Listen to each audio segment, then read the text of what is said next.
Hello everyone! So yan, ngayon lang naman nagpaparamdam si Inday, Thursday off. So kagabi guys, nag ako, umalis ako sa bahay ni amo, paalam ko sa amo kong lalaki. Tapos dati-rati, ang sinasabi niya sa akin pagka umaalis ako pag nagde-day off, sabi niya, enjoy. Ngayon dahil sa nangyayari ngayon, ang sagot niya sa akin, take care ha? So ngayon guys, ang oras dito sa Riyadh ay time 2 PM ng hapon. So nandito si Daddy. Sinundo ako guys. Dahil ang part-time ko ay hi Daddy.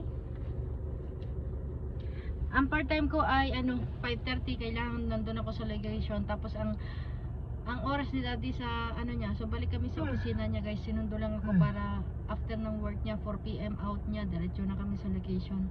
Location ko guys ay Rimal kasi malayo. So yun, solo ako guys. So yan ang uniform ko. Yun yung off-white yan. Yun pala. Yun.